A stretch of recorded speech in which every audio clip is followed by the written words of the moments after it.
Wednesday, 9 to 10 a.m. My name is Lauren Finnegan. We have Edna. We're two of your 3 city coordinators. So if you have any questions, please do not hesitate to come find us at the end of the program.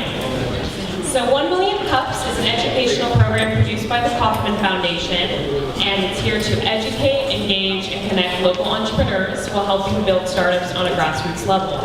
Each presenter will have 6 minutes to pitch, and then a 20-minute interactive Q&A session. And if you have questions, please raise your hands high. I'll come around with the mic. We're filming today, so the mic helps us hear the questions a little bit better. And then we're also very active on Twitter, so we have all of our Twitter handles here, including one of our presenters, as well as hashtags. So please join the conversation today. And then a really, really big thank you to our vendors. Today we have Purdue with the delicious treats, and a big round of applause. Houndstooth for keeping us caffeinated, and then a big thank you to our new sponsor, RevTech Accelerator. All right. Yes, a big thank you. And he'll come up to speak at the end of the show. And then really quick, we have our CEO of the deck coming up to speak right now, Jill. Woo! Jill! Welcome everybody. Thank you for coming out and braving the weather. We really appreciate it. Welcome to 1 Million Cups. For those of you who haven't been here before, welcome. And for those who are the regulars, welcome back. I want to talk to you about a couple of things real quick. One is, you probably know that South by Southwest is kicking off this week down in Austin, and we are actually going to have a South by Southwest pre-party here at the deck today, 4 o'clock. Everybody's welcome. It's a happy hour. We're going to have a Dallas Morning News reporter here because they want to get a story on some of the businesses that are going down to South by Southwest. And so if you are going to South by Southwest, if you know another startup going to South by Southwest, if you're curious about it, if you have never been and want to go, this happy hour is for you. Come meet people who've been there, talk about it, give you tips and hints how to be successful down there, and have a beer with us. So that'll be lots of fun. Everybody welcome. Trey, I can't read your lips from back there. And then Dallas Morning News will be here. Did everybody hear me the first time I said that? Dallas Morning News will be here, so you might be in a news story. Also on Friday, we have free co-working Fridays here, so if you're interested in coming and co-working, we're going to have Mimosa Friday this morning, so come have mimosas with us. And finally, we are always looking for sponsors, so if you enjoy events like this, we love having events like this. We have volunteers that do a great job, which we should give them a round of applause for running the show. So thank you, Lauren and Edna. And we love to bring in vendors, but we're always looking for sponsors as well. So if you're interested in sponsorship opportunities, find me and talk to me. Let me know. With that, I'm going to bring up Lauren, who's going to introduce our first presenter. All right, and a really, really big thing that we do here is every time someone comes up, we all stand up and give a huge round of applause. So for our first presenter, Tucker from ROAM, so everyone please stand up and welcome him to the stage.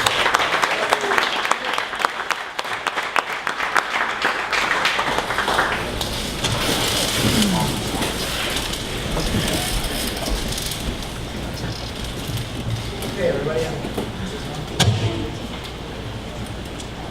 You guys hear me? Alright, so I'm Tucker McCormick, the CEO of ROAM, and we are an interactive digital signage company that's really cut our teeth on commercial real estate directories. So we came to the market in Dallas about 3 years ago, doing all that, but over the last couple of years we've actually expanded outside of that into a lot of really cool new and unique spaces. Speak louder. Right here. Speak louder.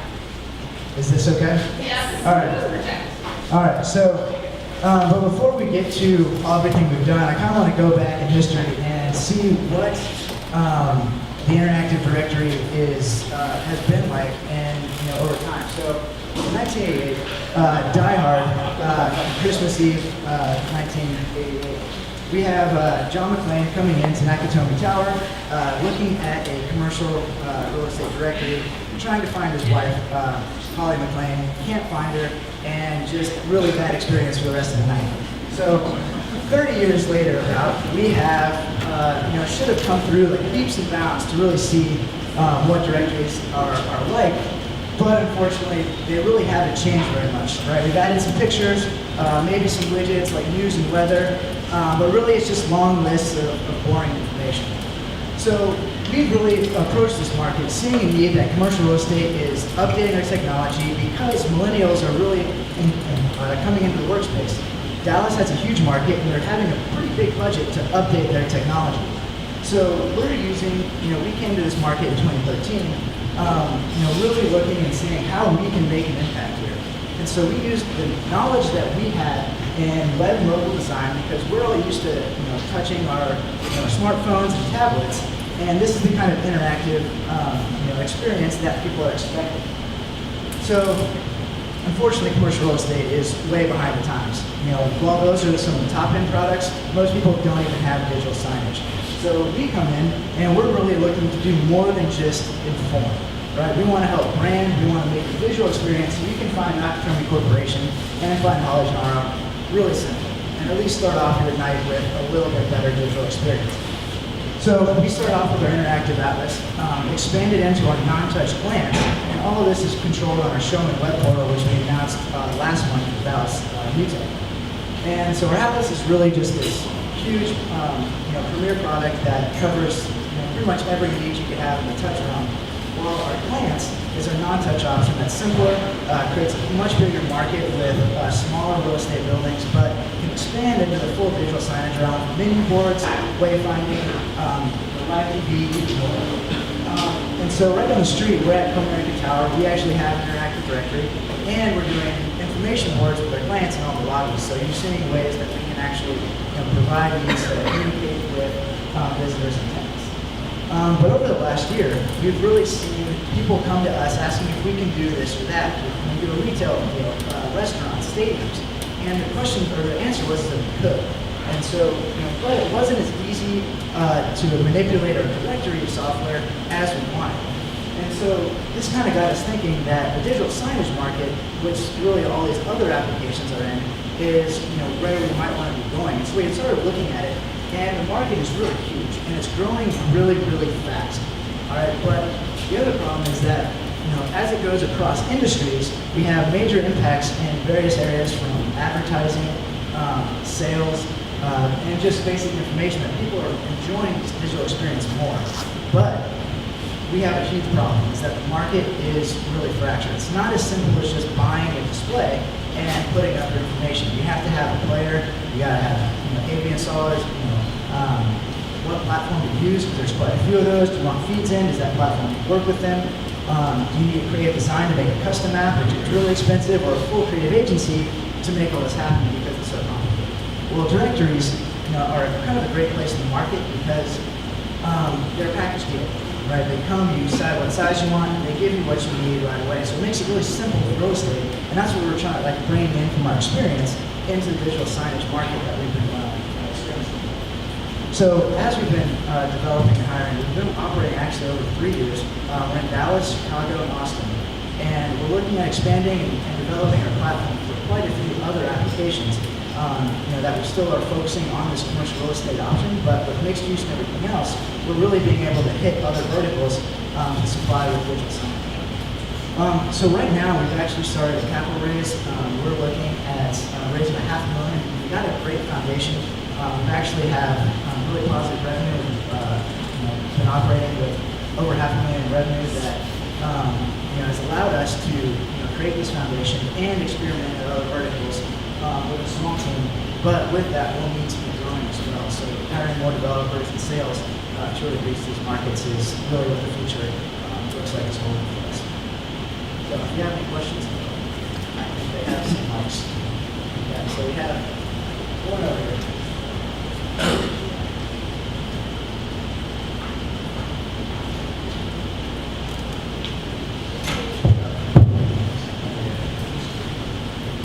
And also, if you can wait for the mic to get to you before you ask your question, because it is being filmed, so you can catch it on. I just had a quick question on your software, whether or not the software you're actually using to run your interface is proprietary, is it all built in-house, or are you guys actually using someone else's software to run Atlas? We're actually building it all in-house. So Dennis, right here in blue, is the CTO, he's actually been designing everything from the ground up. We're doing a revamp with Angular 2, which is really cutting edge, and he's really creating everything from scratch because no one's actually been doing a lot of stuff that we're trying to do.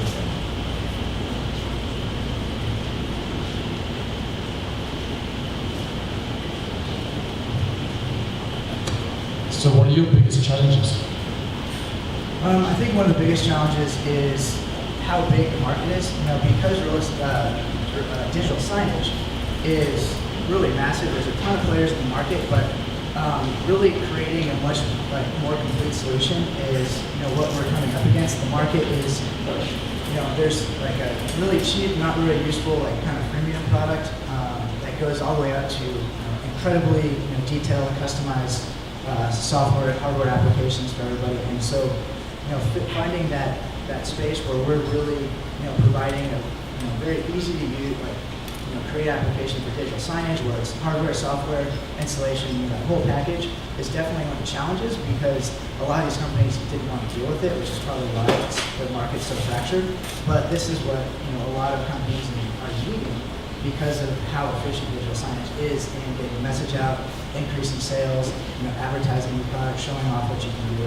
And now that there's more of a need for this, and there's a lot of data that's really showing how efficient it is, we're seeing a lot of smaller businesses moving into this realm that really can't get a whole creative agency or development team to make them something custom. And so that's where we can really fit in really nicely.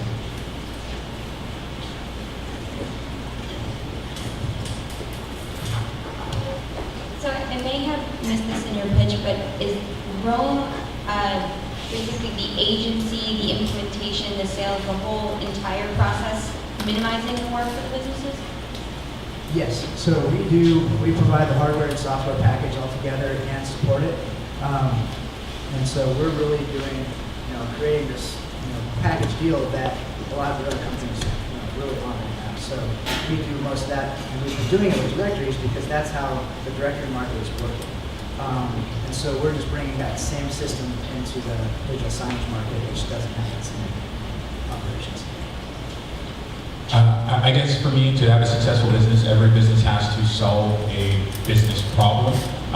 What is the current problem with directories as they stand? I mean, the monetary value aspect, what is the value proposition of what you're offering? What, as a business, why do I need an upgraded directory? Right. Well, based on just the efficiency of what we're doing, everyone's looking more for a digital experience. People in the commercial real estate space are actually budgeting around $8,000 to $15,000 for a single directory. Because it's that package deal, they're just buying it all in one. While the digital signage market typically has a much lower upfront cost. And so what we've really been doing is adding this digital signage model to purchasing, where you can just get hardware for a third to less of the cost to initially get your stuff on the wall, and then push it out with a recurring monthly payment that is now passed through cost of tenants. So what we've done is really remove that need for a major upfront capital expense for commercial real estate buildings into a much smaller expense, and then they can use that and then incorporate a lot of digital signage elements into it as well, which directories are fairly limited in what they're capable of doing. They have a couple of pictures like you saw, but they're just lists of names of companies. So by incorporating a digital signage element of advertising and really branding the whole place, we're creating a lot more of an opportunity for real estate. Kind of going off of his question, a digital sign would replace the traditional analog sign, which could be very helpful in finding the information you need. One of the things that I see people struggle with is they get the information and then halfway to their destination, they're lost.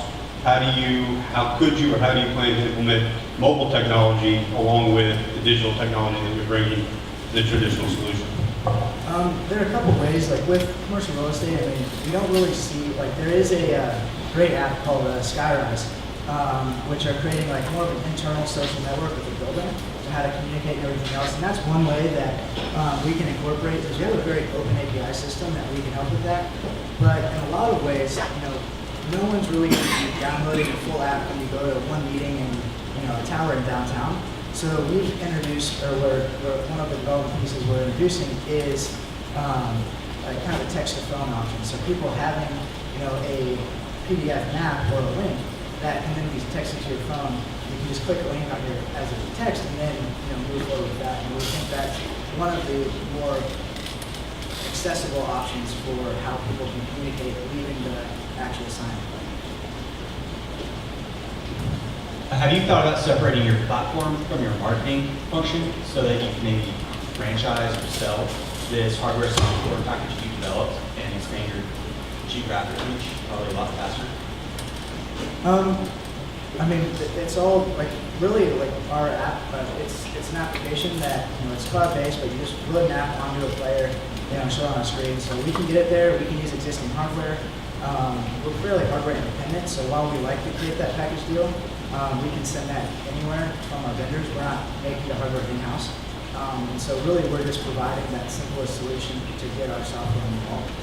While we can work with channel partners and other people to help push it out, and potentially even white label it to other needs, like if we sold it to a very large real estate company that wanted to use it across their portfolio, we can do all of those things. Over here, regarding the changing of information, what's the vision? Is it going to be more kind of them? I'm assuming you'd like to have them take a lot of that as opposed to, it'd be tougher to scale if you guys have to keep updating things. So I'm assuming the platform allows for them to make all the changes. Further down the road, the marketing kind of the same thing, maybe login in center that do certain stuff, or what does that look like? Yeah, I mean, the platform is fully controlled and the content is controlled by the client. So we provide basic templates. So if you think of Squarespace, right, you can log in, you get your dashboard, you get a template, update it with your content, whether it's companies, people, products, menu items, whatever, and then they'll fully control it. So we'll support them, we train them, we can provide management of the content, but typically it is 100% on the client to maintain. We just make it as easy as possible. Our company is just like creating contact on the phone, so it's very, very simple with that.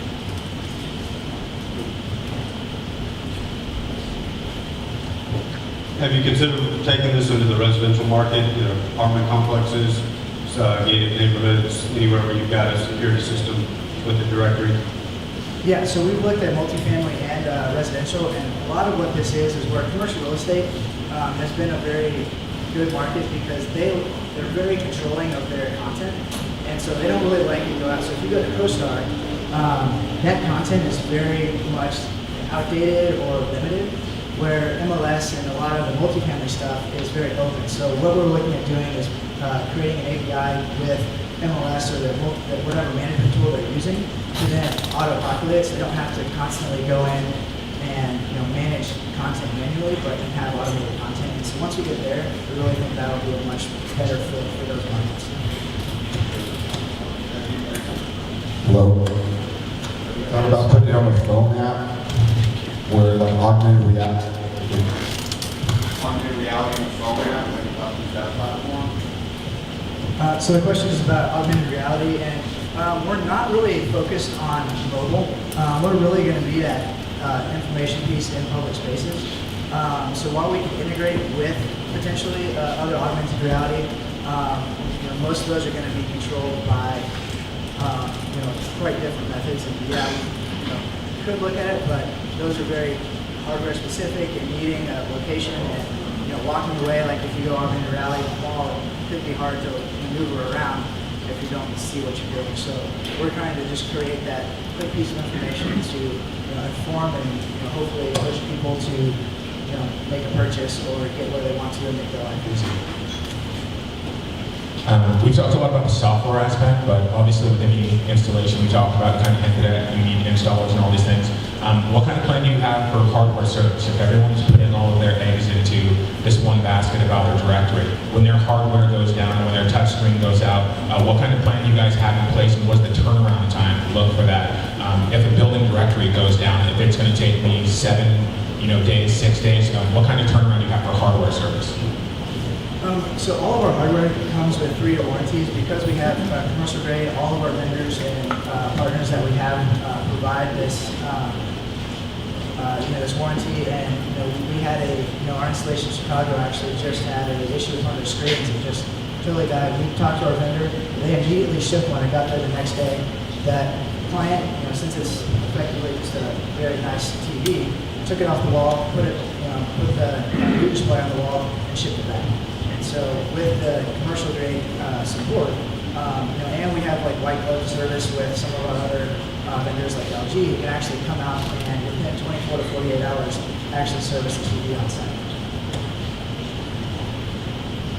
At what level of scale, speaking on the hardware, at what level of scale do you start seeing your costs significantly reduced? Just as it goes out, we're looking at, pretty, like, we get very, very good prices, and as we go, like, we're on kind of a working capital model, so everyone was purchasing everything beforehand, so, we don't really have, stuff in stock. We're not, going into with that. Really, it's just as we continue to grow, our vendors are very aggressive in the prices they're giving us, and we're providing the hardware on the market for quite a bit cheaper than what is available anyways. So not really seeing any quantity issues there, but they will go down, and as technology improves every year, the price will also decrease dramatically as well. So.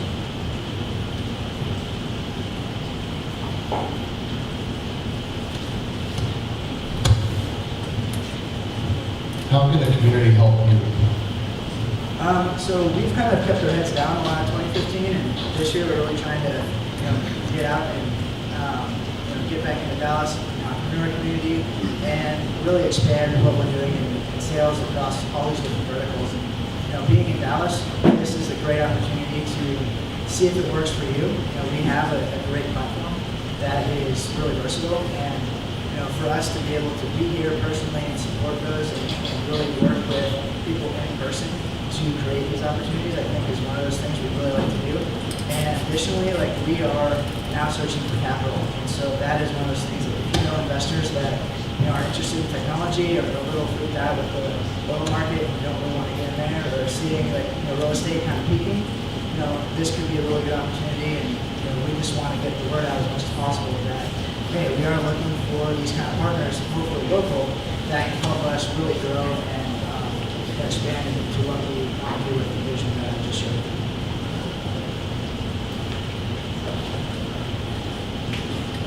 Any more questions? Thank you. Give a round of applause for ROAM.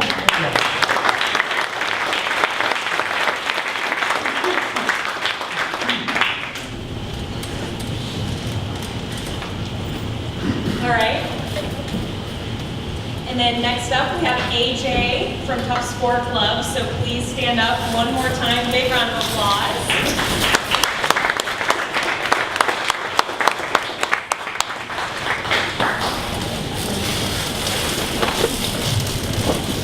Hi guys, good morning. Can you guys hear me? Yeah. All right, good morning. So today I get to kind of lighten the mood with some education play that I've been working on. So just to give you a backdrop, I'm from Cowtown, originally born and raised, the Cowtown product. Kind of played a little b-ball during my back days, and essentially ended up getting overeducated. And so for the last 6 months I've been working on TopScoreClub, which is a cool ed platform that connects kids around the nation and across the world. So I'm going to kind of lighten up the mood today with a little bit of multiple choice and a little trivia. So does anyone know how many 13 to 18-year-old kids are in the United States? I'll just quickly answer. There's 20 million, right? So the market here that I'm playing in the pond is 20 million. And the problem is most of these kids, most of these students, most of us when we were 15, 16, 17, we only really knew about our local Chipotle, the local shopping mall, and really just our local area code, zip code, within a 5-10 mile radius. So that's really the problem, right? We only have local connectivity, a local Rolodex, especially at an early age. We live at home, so it's understandable. So I'm like, a eureka moment kind of pops up, and I said, why don't we leverage a learning management system that already exists? Why don't we also utilize Skype And why don't we also utilize this whole social media revolution that's already going on in the millennial generation and create Top Score Club? So Top Score Club does A, B, C, D, and E. So essentially it's an education and leadership platform. You get a mini Harvard, Columbia, Fulbright Scholar education because we've teamed up with fellow Harvard alums and Harvard teachers and coaches from the business school, the Kennedy School, the Ed School. I've teamed up with Columbia's Teachers College, Business School, the International Public Affairs School, and as a former Fulbright Scholar, I've teamed up with the Fulbright Alumni Association. So essentially, Top Score Club essentially connects the dots between rural, urban, suburban kiddos across that 13 to 18 demographic, and there's 20 million that I have to work with eventually. So again, I'm a pretty light-hearted guy, even after getting 2 master's degrees and writing a lot of papers and going through a lot of exams. So I kind of kept it light in terms of the vision and mission. Again, I always like to kind of emphasize this fact that when all of us grew up, right around the time, I'm going to basically give a median age in the audience of about 35 on a good day. So when we grew up, Al Gore and DARPA, they were just inventing the internet, right? And so we really didn't know what this whole social media, especially digital signage, was all about, right? I mean, Chipotle was just emerging at this time, during this kind of the era of the 90s, right? And so really the vision, this vision here of connecting 13 to 18-year-olds could not have been accomplished without the internet. So really, I really want to give a shout out to Al Gore and the DARPA team and the government for introducing the internet, because essentially connecting the dots across zip codes, across area codes, is the mission. One is called the tripod solution, right? So the tripod solution, think of it as the tripod, right? It's as simple as that. The first part of the first leg in the tripod solution is benchmark testing. So the little 14-year-old kiddo, either your kiddo or when you were 14, 15 years old, we all had to go through the SAT, ACT, PSAT, acronym soup, TAX, TAMS, all of these acronyms, right? We all have to go through it. And the nerd and, the quant jock and the verbal poet that I was back in the day, I'm kind of glamorizing my 14, 15-year career, kind of loved it. And as a former competitive chess player nationally and in the state of Texas, I kind of got an adrenaline rush from taking these exams and really differentiating, does A work, does C work, does E work, does B work, does B work, how do you actually do this in 40 seconds? And so the first part is a rigorous core curriculum that combines edutainment. So Conan O'Brien meets Jimmy Fallon, meets Top Score Club, meets AJ Bengale, and we produce edutainment modules. The second part is college coaching. Like I said, Harvard, Columbia, Fulbright scholars coming together and essentially providing a lot of protein for the kid through an adaptive leadership toolkit. That's mapping the room, resilience building, cover letter writing, resume writing, college packaging, college packing. So all of that is extremely important, and really the current market does not provide that.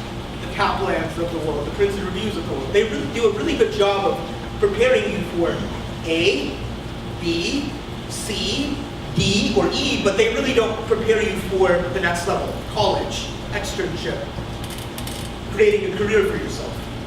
And then career dating, what I call career coaching as well. Essentially, it's kind of like, it's not a coffee meets bagel concept. It's more like, hey, I think I'm interested in healthcare. Can I connect with someone at Harvard Medical School? And then we help kind of provide that linkage.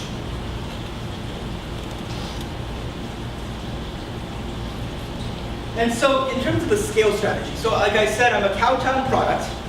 I got overeducated at Duke, spent most of my 20s in New York, then ended up at Wharton for my MBA, Harvard for my master's in public administration. And I'm like, what do I do with myself? I've done 5 multinationals. I love creating, and I love this kind of energy. That's why I'm here, of doing something that's kind of off the beaten track and making Robert Frost proud.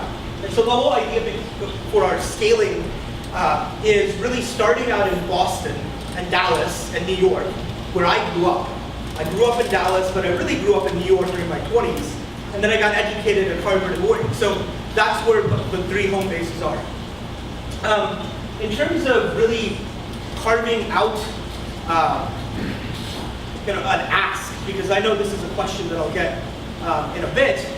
My ask is, if you're in the education space, if you know of anyone in the education space that would connect with Top Score Club, this whole mini Harvard, Columbia, Fulbright education boot camp, then please kind of email me at the end. So from a scale strategy, you are the scaling strategy. That's why I'm here. And eventually, the goal is, the internet is a global village, so why not connect the kid from Singapore, the kid in Africa, in Cameroon, with a kid in Sacramento. So that's the goal. So in a nutshell, I like to keep it light so you can remember, because I know today you're going to probably go through 50 emails and you will not remember this presentation.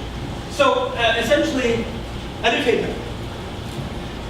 Mini Harvard Columbia program. There's 2 boot camps, $900. We employ Harvard graduate students, Columbia graduate students, Fulbright scholars, and we connect students with each other. Simple business model, good operating margins, and it works. And then this is just a background about the founder, myself, kind of been around the block professionally, decided 6 months ago this was going to be my baby. I've been pursuing this out of Dallas and Boston and New York. And we're building a team at, again, Harvard, Dallas, Columbia, Fulbright. And that's it. I mean, essentially, if you are a social media strategist or know of anyone who's a social media strategist, please email me at my post.harvard.edu address. And if you're in the education space, would love to grab a Skype coffee date. So, thank you.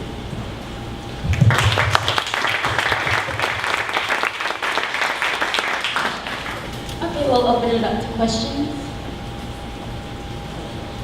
No hard multiple choice questions. It's 9:30 and I just have 1 cup of coffee.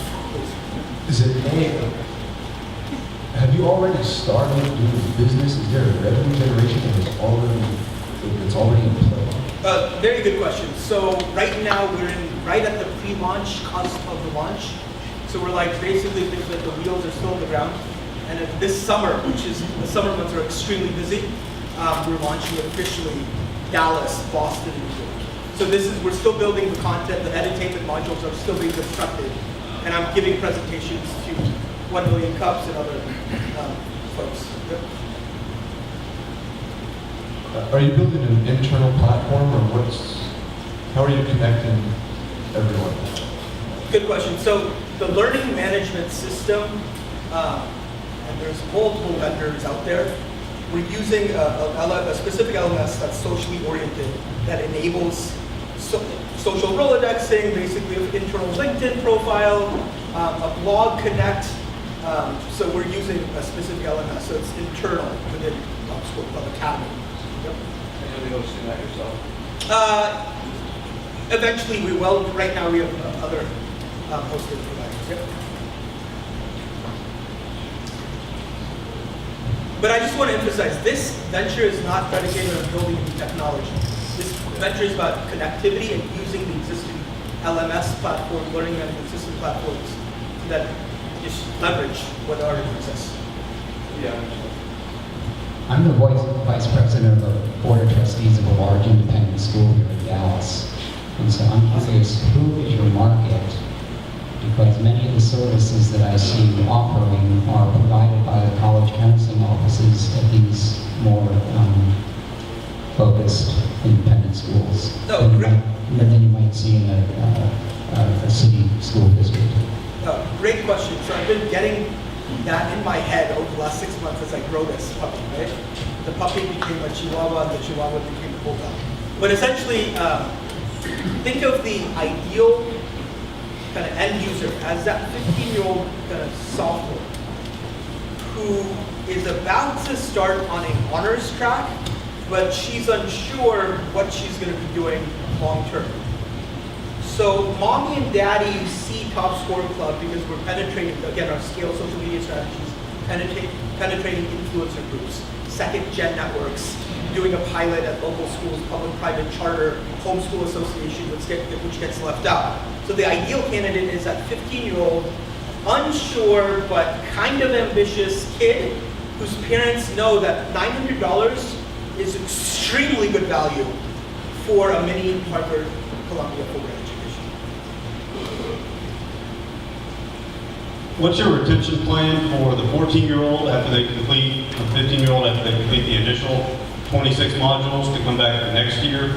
And then for the 18-year-old, once they graduate from high school and they're moving on, what value is there for them to come back to top score once they've gotten out of high school and are in the real world?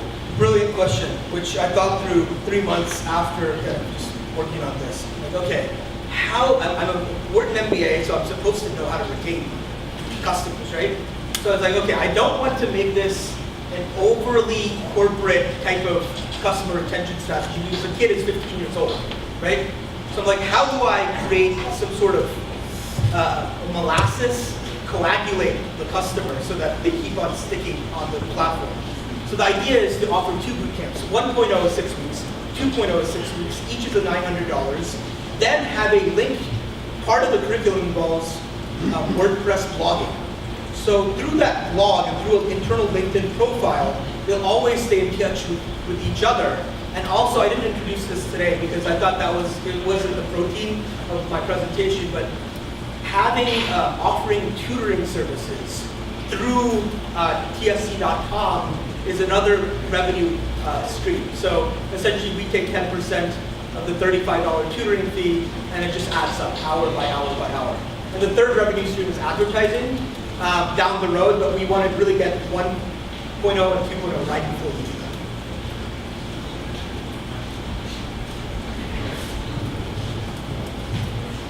So I have a 3-year-old daughter, so maybe in 12 years she'll be ready for your program. But what I see a true value is when my daughter gets to that age, is having her spend time with Harvard graduates and being around those kind of people to inspire her to flock together. And I think that's a true value that parents might see is the connectivity between where they want their kid to be and they'll pay for them, I think. What's the question? No, just feedback, and I see the value in what you're doing, but connecting my child to someone who's where maybe she wants to be, and maybe where I want her to be. So I see that true value of, connecting them to Harvard graduates. How many, let me just ask the one mini question back. Let me do a rebuttal. How many folks, when they were 15, 16, knew people, or really knew people outside of the 10-mile radius that they lived? Say that again. So no one should raise their hand. So it's about no. How many people, when they were 15, 16 years old, I'm assuming we have a local Dallas audience here mostly, how many folks knew people in Sacramento or New York or Boston outside of just like the Aunt Ida who lived in Long Island? Oh, okay, perfect.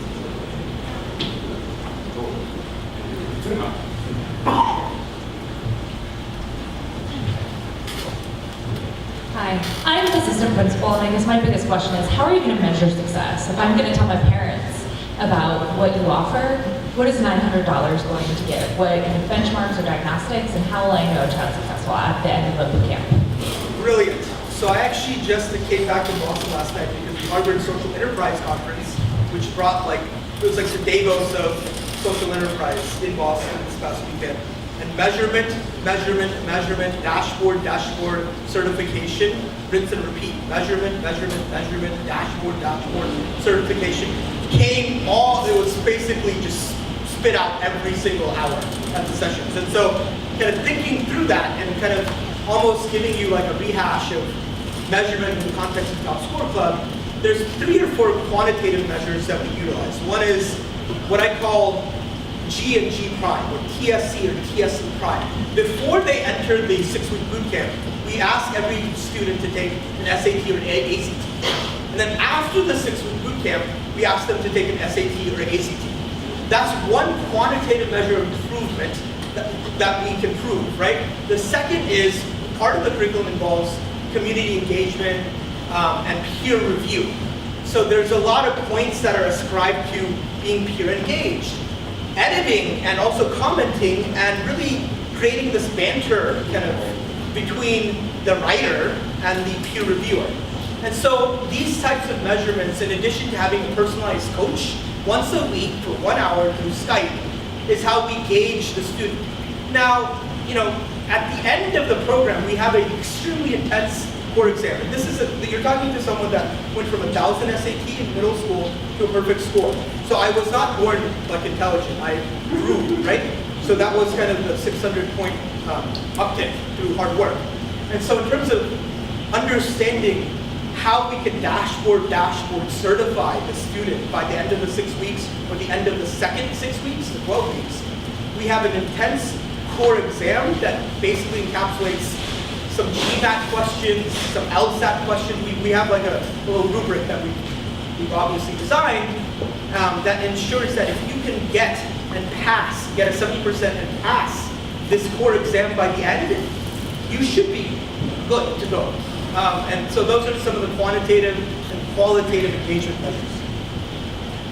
Real quick back here, regarding, I don't know if it's in the game plan, and apologies if I missed it, but regarding students that are maybe really talented but initially can't afford the $900 fee, and is there a phase where there's grants or give back in terms of maybe KIPP schools or something like that? Another brilliant question that was actually kind of at the Social Enterprise Conference this weekend in Boston, this whole notion of access, affordability. And so I was very intentional in pricing the product, well below what the value is. The value we ascribe to this is about 10x what we price it at. So in terms of opportunities for further access, right? We think that we can partner with what we call synergy partners. So these synergy partners are kind of on the right-hand wall here. I mean, these are potential synergy partners that we can, down the road, once we have 1.0, once we have 2.0, we can say, hey, we would love to partner with American Airlines or Southwest or United and basically provide some scholarships for students who complete the program and pay the initial $900. They have opportunities to pay it off in a year or two. I had a question. So are there actual Harvard Wharton alumni other than you that are involved in the program? And if so, how are those people compensated and motivated to get involved? Oh, so that was the fun part. As you can probably tell by my levity and my kind of youthful exuberance, I like to also pump my own exuberance. But essentially, over the 3 years of hyper education during grad school at Penn and Harvard, I kind of just built the authentic social Rolodex. So in terms of recruiting, I never went through the recruiting spigot. I just kind of, hey Megan, I think you write operas, right? So I have a friend who writes operas who's brilliant, Harvard graduate. Oh, can you be my content writer? So essentially how the team grew was organically and through second degree connections. In terms of the comp model, we have a very kind of, I believe in kind of good pay equals good results, right? It's a simple thing, we all believe that. So compensation is very healthy. In addition to having a royalty profit sharing plan with the core members. So in terms of comp, in terms of the team, because of the social butterfly network effect during grad school, it was very, very relatively very accommodating from the field.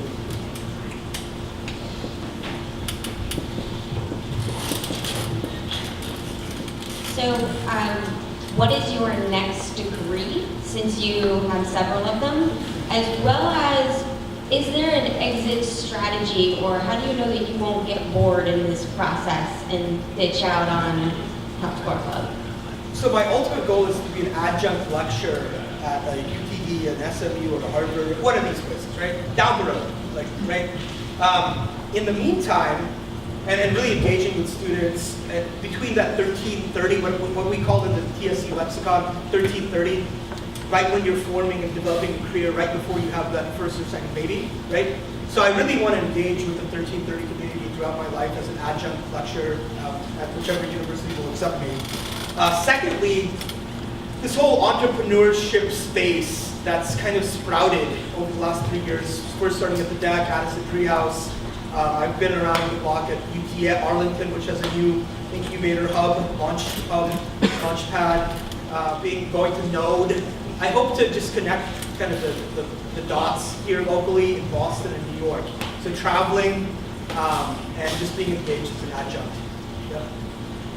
And the degree-wise, I think I'm honestly getting a de facto master's in education through this because the ed students at Harvard are teaching me a lot in the process. So this is just a thought, and it may come across as a little evil, but you have great data on people who are very smart and who have a good growth mindset. So have you thought about maybe selling that to corporate recruiters so they know here are some high potential candidates going to college? That could be a way to help them. Very awesome question. So I interned during grad school at MasterCard. And during these kind of seminars, I'm like, MasterCard, Visa, American Express, Discover, the oligopoly that is card consumer transactions. Arguably, which is the richest database of actual paid consumption and paid interest, as opposed to just eyeball interest. You know, I think if we kind of use that metaphor and analogy and comparison, we do have a lot of rich data, right? And the issue is we want to be able to your question earlier, be able to validate for our own case in the program that they're getting good value and their families. And so that's our most important kind of mission right now. Down the road, we could partner with some of the folks here and create fun externship campaigns, right? So this is all academic and leadership coaching. The next step is to get paid for the leadership toolkit that you developed through TopScoreClub. And so I could see the data being used to partner with the Synergy guys and gals for externships. Okay, time for one more question. Can I just ask real quick, how do you define success in terms of this launch this summer? How many kids are you hoping to have secured for your phase 1? Can you repeat the question? So essentially the question was, how do we define success at TopScoreClub? How many students do we hope to impact and really reach and touch, right, through this platform? And it's a great question that was, again, thrown. At least your launch. I'm Yeah. about your summertime goal. So we know, I said the pond is 20 million, right? 70% of that pond is public school students, 30% is non-public school students. There's a small 500,000 chunk that's Homeschool Association of the United States, which gets neglected. And so our goal really is to, that was on the slides, is 6,000 annual uniques per year. So if you do the math on that, and if you bake in the 2 boot camps, it's a high revenue generation model. And in terms of touch, there's really no limit because I kind of call it like a virtual school bus. We're picking up 20 rural kids in an ideal situation, 20 urban, 20 suburban. We've got a virtual school bus called a learning management system, right? Filled with drivers that are Harvard and Columbia certified, right? And Fulbright Scholar certified. And they're driving this bus. So it's really, in terms of a ceiling, it's pretty high, right? And so we really hope to touch 6,000. So that's what we call 100 vintages of 60. Each school bus is a vintage. So we hope to touch 100 vintages. How can the community help you? So I had this wanted. Yeah, so I actually had a wanted slide at the end that basically said, hey, if you're a social media professional, if you're an educator, or you would love to just somehow do a Skype coffee date with me and the team, I would love to follow up in a 15, 20-minute Skype coffee date.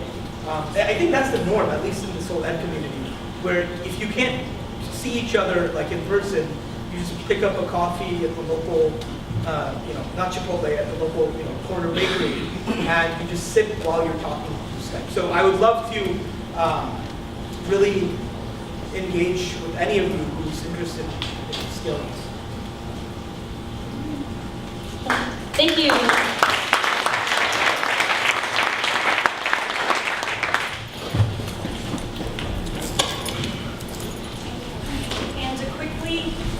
quickly close out the program, we'd like to bring up our sponsor, RevTech Accelerator. So Jonathan, please, everyone stand up and welcome him as well. Thank you.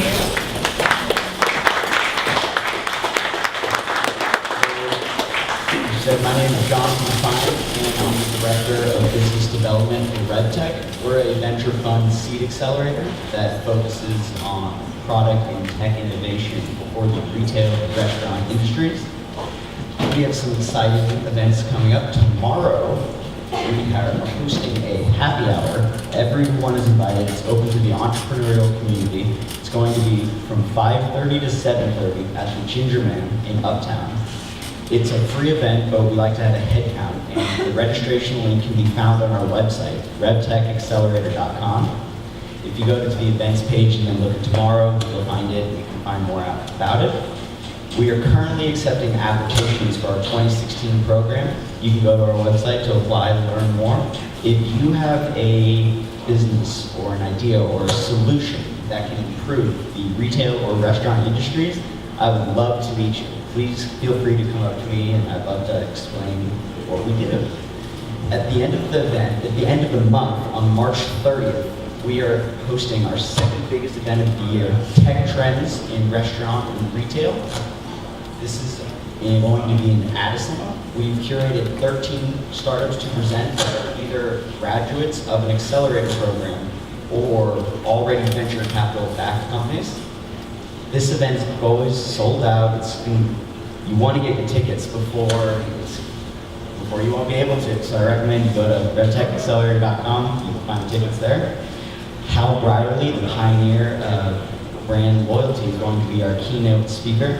It's going to be a great event, a whole afternoon. I highly recommend it.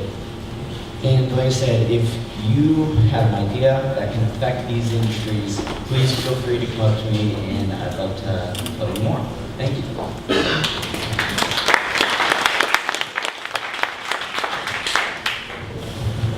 All right, thank you so much for joining us. And if you would like to apply to present or become a sponsor, please email us at dallas@1millioncups.com. And then a couple things. If there's anyone who owns a black Yukon, we'll need that to be moved so you don't get towed. And then also find Will in the back. He can help give a free tour of the space. And everyone, thank you again, and please go network. Assistant Principal.